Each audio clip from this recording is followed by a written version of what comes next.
So students, अब हम आते हैं इन क्वेश्चंस पे जो कि एक्सरसाइज 1.1 से रिलेटेड है। पहला क्वेश्चन है बेटा, which of the following are sets, justify your answer. कौन से इनमें से सेट हैं, आंसर भी जस्टिफाई करना है। जब आपने इंट्रोडक्शन देखा होगा तो उसमें सेट्स कैसे आइडेंटिफाई करते हैं वो मैंने आपको बताया था, लेकिन फिर भी क्वेश्चन करने बेटा बहुत जरूरी है। Collection of all months of an year beginning with I. ठीक है बेटा, आई से स्टार्ट होने वाला किसी भी या ऐसा करते हैं, बेटर रहेगा, आई से तो कोई होता ही नहीं है, जे से ले लीजिए बेटा। जे से स्टार्ट होने वाले किसी ईयर के मंथ, तो बेटा जे से स्टार्ट होने वाले कौन से होते हैं, बिल्कुल फिक्स है, जुलाई, जनवरी, जून। ठीक है ना, तो ये तीन ही है बेटा इसमें। तो क्योंकि पहले क्वेश्चन का आंसर किसी से भी पूछोगे वर्ल्ड में, हाँ ऑर्डर अलग अलग हो सकता है, कोई पहले जनवरी, जून और जुलाई बता देगा, कोई पहले जून, जुलाई, जनवरी बता देगा, तो ऐसे करके बता सकता है। लेकिन क्या ये जवाब अलग अलग होगा? नहीं, वर्ल्ड में किसी से भी पूछोगे तो सेम रहेगा। सो हम कहेंगे yes it is a set, it is a set. ठीक है बेटा, नेक्स्ट आते हैं most talented writers of India. बताने की बात नहीं है, हो सकता है मेरे लिए जो है अनुमा त्रिपाठी हो, आपके लिए हो सकता है कोई भी ले लीजिए, सूर्यकांत त्रिपाठी। ठीक है, तो most talented writers of India, क्योंकि इसका आंसर सेम नहीं है सभी के लिए, ठीक है ना, तो इसलिए ये सेट नहीं है। It is not a set, not a set. ठीक है बेटा, तो मैं जो है बेटा ऐसे ही है, देखो क्वेश्चन नंबर 2 और 3 इसमें बोला most talented writers of India, इसमें a team of 11 most talented writers of India. ठीक है ना, तो मोस्ट टैलेंटेड राइटर ले लो या 11 मोस्ट टैलेंटेड राइटर ले लो, सबके जवाब इसमें अलग अलग हो सकते हैं। ये बेटा मैंने इस टाइप का क्वेश्चन करवाया था। तो सेकंड एंड थर्ड के लिए जब आप जस्टिफिकेशन दोगे तो कैसे दोगे, लिखोगे it is not a set, it is not a set because collection of elements, elements ही बोलेंगे, जो भी आप आंसर देंगे ना उनको एलिमेंट्स बोलते हैं। Collection of elements change from person to person. ठीक है बेटा जी, जो भी सेट नहीं होंगे ना तो उसकी एक्सप्लेनेशन यही होगी कि जो एलिमेंट्स का जो कलेक्शन है वो पर्सन टू पर्सन क्या हो रहा है, चेंज हो रहा है। नेक्स्ट है collection of all boys in your class, आपकी क्लास में जो लड़के हैं उनका कलेक्शन, तो हम कहेंगे yes it is a set, it is a set. तो ये बेटा सेट होगा। क्यों होगा ये सेट? क्योंकि मैंने आपकी क्लास के लड़कों की बात की है, तो आपकी क्लास में लड़के तो वो तो चेंज नहीं होने वाले ना। अब आप कहेंगे सर अगर मैं आपसे पूछूं, अरे भाई मैंने सिर्फ एक टाइम पे एक पर्टिकुलर इंसान से पूछा है, ठीक है, जो भी एक स्टूडेंट है, तो उसकी क्लास में तो जो लड़के होंगे वो क्या होंगे, वो तो वही होंगे जो पर्टिकुलर होने चाहिए। इसका जवाब पर्सन टू पर्सन चेंज होगा, बट मैंने उस टाइम पे किसको ध्यान में रख के बात कही है, आपको, क्योंकि लिखा हुआ बेटा all boys in your class, in any class नहीं बोला। ठीक है, इन योर क्लास, आपकी क्लास में कितने स्टूडेंट हैं, तो इसमें कई बार कंफ्यूजन हो जाती है, तो ये सेट होगा। नेक्स्ट है collection of all natural number less than 100, ये भी बेटा सेट होने वाला है, बिकॉज 100 से नीचे नेचुरल नंबर 1 2 3 4 5 6 अप टू 99। ठीक है बेटा, ये किसी से भी पूछोगे वर्ल्ड में चेंज नहीं होगा, तो ये भी बेटा सेट होने वाला है। ये नहीं था, ये नहीं था, ये है। तो collection of novel written by writer Munshi Premchand, देखो यहाँ पे बोला हुआ राइटर मुंशी प्रेमचंद, स्पेसिफाई कर दिया। ठीक है, कि जो मुंशी प्रेमचंद है उसने जो नॉवेल्स लिखे हैं, अब बेटा मुंशी चंद ने मान के चलो 15 नॉवेल्स लिखे हैं, तो क्या उनका कलेक्शन कभी चेंज होगा? वो तो जो मुंशी प्रेमचंद है उसके नाम पे है ना, जो उन्होंने नॉवेल्स लिखे हैं, उपन्यास जिसे बोलते हैं, तो वो तो 15 ही रहेंगे। 100 साल पहले भी 15 थे, आज भी 15 है, 100 साल बाद भी 15 रहने वाले हैं। और क्या उनकी जो वो है नोवेल्स वो चेंज हो जाएंगे? नहीं। मान लीजिए उन्होंने एक नोवेल का नाम लिखा निराला, तो वो निराला ही है, वही रहने वाला है। और वो जो 15 नोवेल हैं उनकी लिस्ट चेंज नहीं होने वाली। So it is also a set, ध्यान रखिएगा क्यों बोल रहा हूँ। Collection of all even integers, all even integer, even integer की बात कर रहा है, ठीक है, तो कहाँ से होता है इवन इंटीजर? यानी कि नंबर इवन भी होना चाहिए, इंटीजर भी होना चाहिए। तो 2 4 6 8 ये लिस्ट चेंज होगी कभी नहीं होने वाली बेटा, तो ये भी सेट होगा। Collection of all question in this chapter, इस चैप्टर में जो क्वेश्चन है वो तो बेटा क्या उनका कभी कलेक्शन चेंज होगा? नहीं। 10 साल पहले भी यही बुक थी, क्वेश्चन उतने ही थे, एग्जाम्पल भी, एग्जाम्पल 1 2 3, क्या उनका कलेक्शन चेंज हुआ? नहीं हुआ।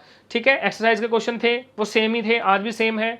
ठीक है, तो इस चैप्टर में जो क्वेश्चन है उनका जो सेट है वो भी उनका जो कलेक्शन है वो भी बेटा सेट होने वाला है। और finally collection of most dangerous animal in the world, मैंने कहा था मोस्ट डेंजरस एनिमल आपके लिए हो सकता है शेर हो, मेरे लिए हो सकता है भालू हो, तो कुछ भी। तो मोस्ट डेंजरस एनिमल, हर एक इंसान अलग अलग एनिमल से डरता है, इसलिए ये भी सेट नहीं होने वाला। तो ये सब सेट हैं जो टिक लगाए हैं, जिस पे टिक नहीं लगाया वो सेट नहीं है। जो सेट नहीं है उसके लिए ये एक्सप्लेनेशन देंगे, उन्होंने कहा है ना बेटा जस्टिफाई और आंसर, और जो सेट हैं तो उसको तो आप लिख के बता सकते हैं। ओके, नेक्स्ट है क्वेश्चन नंबर 2। उसने कहा है एक सेट है ए, उसमें एलिमेंट है 1 2 3 4 5 6, उसमें belong to not belong to बताया था मैंने, ये साइन किसका होता है? बिलोंग टू का, ये नॉट बिलोंग टू का, डज नॉट बिलोंग टू का। तो ये साइन इंसर्ट करना है। अब जैसे 4 है, 4 क्या इसके अंदर है? हाँ जी है, तो ये लगा दो जी। ठीक है, 2 इसके अंदर है, हाँ जी है। 10 इसके अंदर है, नहीं है, तो 10 डज नॉट बिलोंग टू। 6 इसके अंदर है, हाँ जी है, तो 6 बिलोंग टू। तो बिलोंग टू और डज नॉट बिलोंग टू, तो इसके अंदर जो है उसमें ये वाला साइन बिलोंग टू। हालांकि इसको वैसे पढ़ते हैं बेटा एप्सिलॉन, एप्सिलॉन, ये जो ई जैसा साइन बना हुआ है ना इसको एप्सिलॉन बोलते हैं, लेकिन यहाँ पे ये डज नॉट बिलोंग टू और बिलोंग टू, एक्चुअली इसको बिलोंग टू पढ़ते हैं। Okay clear. अब बेटा नेक्स्ट को जो क्वेश्चन है राइट इन रोस्टर फॉर्म, इनको जो है रोस्टर फॉर्म में रिप्रेजेंट करना है, यानी कि टेबुलर फॉर्म में रिप्रेजेंट करना है। तो बेटा इसका सॉल्यूशन क्या आएगा? हर एक पार्ट है, 5 पार्ट है, वैसे इस क्वेश्चन में 6 पार्ट है, एक पार्ट मैंने आपके लिए लीव किया है। ओके, तो x is such that x is N integer and 1 से लेके 7 के बीच x जो है इंटीजर है, और -3 ये देख रहे हैं आप, ये -3 ऐसे करके लिखा हुआ है बेटा जी, x 7, यहां पे ध्यान देना ये इक्वल टू का साइन है और यहां पे इक्वल टू का साइन नहीं है, यानी कि x की वैल्यू -3 तो मैं लूंगा, लेकिन क्या x की वैल्यू 7 के इक्वल लूंगा? नहीं लूंगा। ठीक है, तो ये भी थोड़ा सा ध्यान रखना यहाँ पे कि यहाँ पे जो है इक्वल टू का साइन है, यहाँ पे इक्वल टू का साइन नहीं है। ठीक है बेटा, नीचे ये वाला साइन ध्यान रखना इस पे। तो इसका जो बेटा मैं टेबुलर फॉर्म बनाऊंगा वो क्या बनेगी? टेबुलर फॉर्म -3 -2 -1 0 1 और 2 3 4 5 6 7 मत लेना, पहले बोल रहा हूं। ठीक है, समझ में आ रही है बात? चलो जी नेक्स्ट, बी सेट को कैसे रिप्रेजेंट करेंगे पहले पढ़ लो। x is such that x is a natural number less than 6, x जो है नेचुरल नंबर है 6 से छोटा। नेचुरल नंबर कहां से स्टार्ट होते हैं? 1 2 3 4 5। ठीक है, तो 6 से छोटा क्या है? ये जो मैंने अभी बोला 1 2 3 4 और 5। ठीक है बेटा जी, बात आई समझ? उसके बाद third, x is such that x is a 2 digit number such that sum of its digit is 8। x जो है 2 डिजिट का नंबर है, 2 डिजिट के नंबर कहां से स्टार्ट होते हैं? 10 11 12, ये हो गए 2 डिजिट नंबर, 2 डिजिट के नंबर। लेकिन उसने एक कंडीशन रखी है साथ में कि जो इसकी जो डिजिट्स का सम है ना वो कितना होना चाहिए? 8। तो डिजिट्स का सम 8 होगा, तो ऐसे कौन से 2 डिजिट वाले नंबर हैं जिनको जोड़ने पे 8 आएगा? तो बेटा जी 17 को जोड़ने पे देखो ना 7 + 1 8 आएगा, दोनों डिजिट का सम। हाँ जी, फिर आएगा बेटा जी 26, ठीक है, 35। तो ये सब मुझे यहाँ पे लिखना पड़ेगा इसका मतलब। तो बेटा सी में क्या आ जाएगा आंसर? 2 डिजिट का नंबर होना चाहिए सबसे पहले, तो 17 26 35 44 और आपका 53। अब आप कहेंगे सर यहाँ पे 35 है, यहाँ 53। हाँ जी, दोनों अलग अलग एलिमेंट्स हैं बेटा। ठीक है, और 53 के बाद आपका 62 71 और 80। मेरे ख्याल से और तो होगा नहीं। ठीक है, 2 डिजिट के नंबर में अब देखो हर डिजिट का सम कितना है बेटा? 8 है। तो ये कंडीशन उसने लगाई थी। होप कि समझ में आ गया होगा ये भी। और नेक्स्ट बेटा D set, S x is a prime number which is divisor of 80 sorry 60 के डिवाइजर। 60 के डिवाइजर का मतलब है 60 के फैक्टर पूछ रहा है आपसे। तो 60 के फैक्टर क्या होते हैं? 1 2 3 होगा, 5 होगा, 6 भी होगा 60 का फैक्टर, फैक्टर ऑफ 60 लिख रहा हूं, यानी कि वो नंबर जिनसे 60 क्या हो जाएगा, डिवाइड हो जाएगा। तो 61 से भी डिवाइड हो जाएगा, 62 से भी डिवाइड हो जाएगा, वो होता है बेटा डिवाइजर।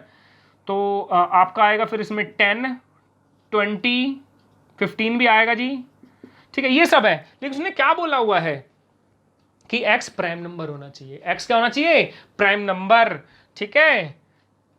तो 1 क्या प्राइम नंबर होता है, नहीं होता, 2 होता है, 3 होता है, 5 होता है, उसके बाद जितने भी नंबर है बेटा, ठीक है, इसमें 30 भी आएगा, इसके डिवाइजर में 60 भी आएगा, जितने भी नंबर हैं ये प्राइम नंबर नहीं है, ये नहीं है, ये नहीं है, ये नहीं है, ये नहीं, ये सब प्राइम नंबर नहीं है। हमारे प्यारे बच्चों को सभी को पता होगा क्या होते हैं प्राइम नंबर। बेटा जी प्राइम नंबर क्या होते हैं, एक बार लिख लेंगे सभी, प्राइम नंबर्स। तो प्राइम नंबर वो नंबर, दो पॉइंट लिख रहा हूं इसमें, जो कि हमेशा 1 से बड़े होंगे, ग्रेटर देन 1, ठीक है। Second definition, divided by 1 and itself, ठीक है। भूल गए होंगे तो याद दिलवा देता हूं, वो नंबर जो कि 1 से बड़े होंगे, इसका मतलब 1 तो खत्म हो गया ना यहां से, और 1 से डिवाइड करेंगे और खुद से डिवाइड करेंगे। अब देखो 2 के टेबल में आता है और 1 से भी डिवाइड होता है, दोनों कंडीशन सेटिस्फाई हो रही हैं। 3 होगा क्या, अब 6 होगा, देखो ना 6 खुद से 1 से तो डिवाइड हो जाएगा, लेकिन 6 से क्या खुद के अलावा वो भी और किसी से डिवाइड होता है, हाँ जी, 6 जो है 2 से भी डिवाइड हो जाएगा, 6 जो है 3 से भी डिवाइड हो जाएगा, इसका मतलब ये प्राइम नंबर नहीं है। तो ये सभी नंबर और किसी टेबल में भी आते हैं। 10 जो है बेटा 5 के टेबल में आता है, 20 भी 5 के टेबल में या 2 के टेबल में या फिर 4 के टेबल में, सब में आता है, तो ये नंबर नहीं आने वाले। तो इसमें सिर्फ बेटा मेरा आंसर हो गया 2, 3 एंड 5, ध्यान से, ठीक है। Divisor of 60 which should be a prime number. और बेटा लास्ट ई सेट, मैंने कहा था कि इंट्रोडक्शन में जो मैंने बेटा सेकंड पॉइंट बताया था कि elements should not be repeated, elements repeat नहीं करते, ठीक है। तो इसमें क्या लिखेंगे, टी लिखेंगे। अच्छा जो रिपीट हो रहे हैं ना वो हटा दो उनको, ट्रिग्नोमेट्री, टी रिपीट हो रहा है, ये फिर टी रिपीट हो रहा है, ओ रिपीट हो रहा है, ओ रिपीट हो रहा है, ठीक है बेटा। तो T R I G N M, ठीक है बेटा, N M E, E R भी रिपीट हो रहा है ना, और वाई, ट्रिग्न में T R I G N M E Y. तो जो लेटर रिपीट होते हैं उनको नहीं लिखते, ठीक है बेटा। तो 3 क्वेश्चन हो गए, अभी हम जो है अपना 4th क्वेश्चन पे मूव करेंगे, so till then note it down. हाँ जी बेटा, इसके बाद अब हम क्वेश्चन नंबर 4 और क्वेश्चन नंबर 5 देखिए। क्वेश्चन नंबर 6 मैचिंग वाला क्वेश्चन है, वो क्वेश्चन बेटा आपके लिए होमवर्क है, जितना भी मैंने इंट्रो बताया है वो क्वेश्चन आप उससे प्रोसीड कर सकते हैं। अगर कोई डाउट आता है तो आप कमेंट बॉक्स में जरूर बताना। अब इस पर आ जाते हैं बेटा। क्वेश्चन नंबर 4 कहता है इसको सेट बिल्डर फॉर्म में लिखना है, सेट बिल्डर, ठीक है बेटा। चलिए जी, तो मान लीजिए ये ए सेट है, तो मैं इसको कैसे लिख सकता हूँ। सबसे पहले 3, 6, 9, 12 क्या है बेटा, आप सभी को देख सकते हो ये 3 का टेबल लिखा हुआ है एक तरीके से, लेकिन 12 तक यानी कि 4 तक, ठीक है। तो हम इसको लिख सकते हैं x is such that x is equal to 3n, ठीक है बेटा, where n belongs to natural number and लिख देंगे एंड, या फिर कॉमा डाल दीजिए। जो n है ना बेटा वो कैसे है, 1 से लेके 4 के बीच है, n less than equal to 1 and less than greater than equal to 1 and less than equal to 4। तो जो n जो है यहाँ पे इक्वल टू का साइन देख रहे हो, तो 1 से 4 के बीच लाई करता है, और 1 के भी इक्वल है, 4 के भी इक्वल है। अब आप यहाँ बेटा यहाँ पे ध्यान से देखोगे, सेट में अगर 2 है, 2 को क्या लिख सकते हैं, 2 रेज़ टू दी पावर 1, 4 है तो इसको लिख सकते हैं 2 रेज़ टू दी पावर 2, और अगर 8 है तो इसको हम लिख सकते हैं 2 रेज़ टू दी पावर 3। तो ऐसे करके आप देख रहे हो 2 की पावर चल रही है, और 32 को क्या लिख सकते हैं बेटा, 2 रेज़ टू दी पावर 5। तो बेटा इस सेकंड पार्ट का आंसर मैं यहाँ पे लिख रहा हूँ, तो आप क्या लिखेंगे, x is such that, set बना लीजिए पहले, तो मान लीजिए b सेट है, b को लिखेंगे x is such that x is equal to 2 raise to the power n, x की कुछ 2 की कुछ पावर लगाई है मैंने और कंडीशन ही लगा दी, n belongs to natural number. देखो नेचुरल नंबर तो है ही ना ये 1 2 3 4 5, एंड लिख के करेंगे बेटा कि जो n है ना वो 1 के इक्वल है या 1 से बड़ा है, और 5 से इक्वल है या 5 से बड़ा है, क्योंकि 2 की पावर 1 से लेके 5 तक गई है। तो ये बेटा इक्वल वाले साइन जरूर लगाना इसमें, क्योंकि 1 भी लिया है हमने, 5 भी लिया है। ओके, तो सेकंड पार्ट हो गया। थर्ड पार्ट में यही भी लिख रहा हूँ, इसमें देखो 5 है, वही 5 की पावर 1 5, 5 की power 2 25, 5 raise to the power 3 is 125 and 5 raise to the power 4 is 625। तो यानी कि 5 की पावर कही है कितने तक बेटा इस वाले सेट में, 5 तक, तो सॉरी 4 तक।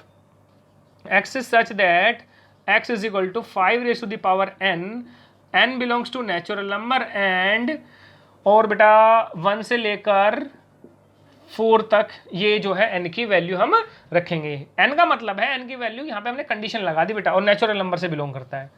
फोर्थ पार्ट बहुत इजी है, इसमें देख रहे हो सारे के सारे ये तो क्या है बेटा, ये तो 2 के मल्टीपल बोल सकते हैं या फिर हम बोल सकते हैं natural number, sorry even number का सेट है ये तो, ठीक है। तो आप इसको लिख सकते हैं, मान लीजिए इसमें डी पार्ट लिख रहा हूँ, x is such that x is equal to 2n belongs to natural number. देखो ना डॉट डॉट डॉट डला हुआ है ना, इसका मतलब ये आगे प्रोसीड कर रहा है। Set x equal to 2n और n जो है नेचुरल नंबर से बिलोंग करता है। देखो 2 से 2 की वैल्यू आप यहाँ पे n की जगह 1 रखोगे अगर तो 2 आएगा, n की जगह 2 रखोगे तो 4 आएगा, n की जगह 3 रखोगे तो 6 आएगा एंड सो ऑन। और n जो है नेचुरल नंबर से बिलोंग करता है। अब मैं इसमें कोई ऐसी कंडीशन तो लगा ही नहीं सकता, बिकॉज मुझे क्या पता ये कितने तक गया हुआ है, ठीक है ना, हमें ये नहीं पता ना n कहाँ तक प्रोसीड कर रहा है, ठीक है ना। नाउ फिफ्थ पार्ट आप देख रहे हो 1 4 9, ये 1 का स्क्वायर है, ये 2 स्क्वायर है, ये 3 स्क्वायर अप टू 10 स्क्वायर। ये तो मैंने वैसे एग्जांपल में भी करवाया था बेटा, ठीक है, इंट्रो में याद करो। तो फिफ्थ हम इसको रिप्रेजेंट कर रहे हैं x is such that x is equal to n square, किसी नंबर का स्क्वायर, ठीक है बेटा जी। और इसमें कंडीशन लगाएंगे कि जो n है बेटा वो नेचुरल नंबर से बिलोंग करता है और n जो है 1 से लेकर 10 तक है। बात आई समझ? तो ये बेटा क्वेश्चन नंबर 4 आपका क्लियर हो गया, सभी को समझ में आया।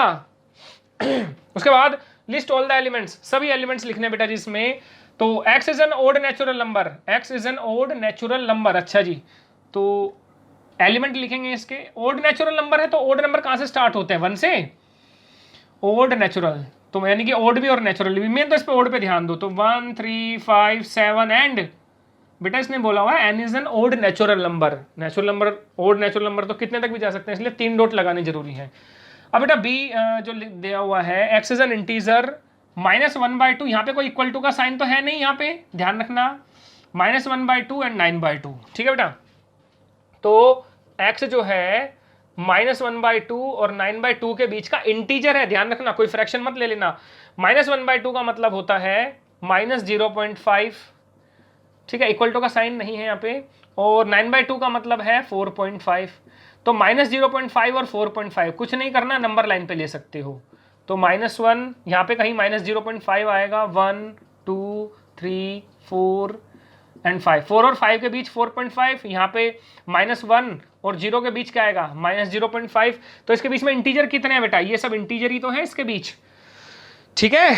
तो -1/2 है ना, हाँ जी, तो इनके बीच में ये सब इंटीजर है।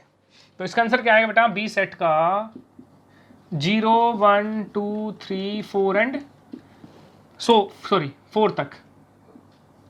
इसमें क्या है, x square less than 4, x square less than 4, x को इंटीजर है और उसका स्क्वायर करने पे या तो 4 आए या 4 के बराबर वैल्यू आए। तो ऐसे कौन से इंटीजर हैं भाई, इसने बोला हुआ ना एक्स स्क्वायर लेस देन 4, ऐसे कौन से इंटीजर हैं जिनका मैं स्क्वायर करूं और उसकी वैल्यू 4 से कम आए या 4 के बराबर आए। देखो ना, पहले तो 2 का स्क्वायर कितना आएगा बेटा 4, तो 4 के बराबर या 4 से छोटी होनी चाहिए वैल्यू, 4 के बराबर या 4 से छोटी। इसका मतलब समझना कि एक्स स्क्वायर लेस देन 4 और एक्स स्क्वायर इक्वल टू 4, यहाँ पे 2 कंडीशन है, किसी नंबर का स्क्वायर करने पे या तो 4 से कम आए या 4 के बराबर आए, तो यह आएगा। ऐसे ही मैं -2 का स्क्वायर करूंगा बेटा, वो भी कितना आएगा 4, तो 4 के बराबर तो इन दोनों केसेस में आएगा।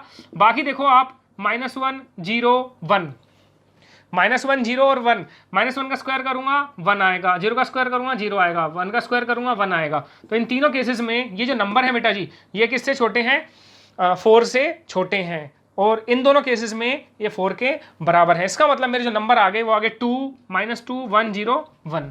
तो इसमें जो मेरा बेटा जी आंसर आएगा C इज इक्वल टू -1 0 1 फिर -2 एंड 2, ठीक है बेटा जी, ये मेरा सेट बन गया।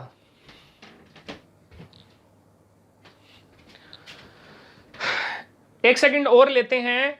X is a letter in the word loyal, loyal में बेटा जो डी सेट आप लिखोगे वो क्या आएगा, लॉयल में L O Y और A। ओके, क्यों? क्योंकि इसमें L कभी भी रिपीट नहीं होगा। अच्छा, ई सेट कैसे? ई सेट में क्या लिखोगे बेटा? आप पहले इसको एक बार लिख लीजिए, कैमरे की टाइमिंग शायद ओवर हो रही है, ठीक है, इसको लिख लीजिए एक बार।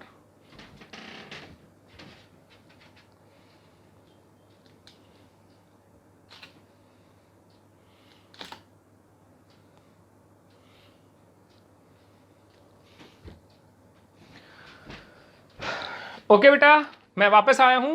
X is a month of a year not having 31 days. उनके नाम लिखने हैं जो जिसमें उन मंथ्स के नाम लिखने हैं जिसमें 31 डेज नहीं होते। तो किसमें नहीं होते? फैब में, ऐसे लिख देना, फैब, मार्च, अप्रैल, मई, जून, जून, सितंबर और नवंबर। ठीक है बेटा, ये वो मंथ्स हैं किसी ईयर के जिसमें 31 डेज नहीं होते। Last, x is a consonant of English alphabet which precedes के से पहले आने वाले इंग्लिश के कॉन्सोनेंट। तो वो कौन से होंगे बेटा?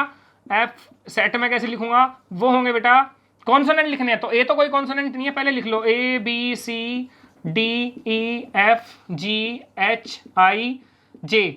ठीक है ना, के तक तो मैं जाऊंगा नहीं क्योंकि के से पहले वाले पूछे हुए हैं। इसमें भी पूछा है कॉन्सोनेंट, तो ए तो कॉन्सोनेंट नहीं है, वोवल है, ई नहीं है, आई नहीं है।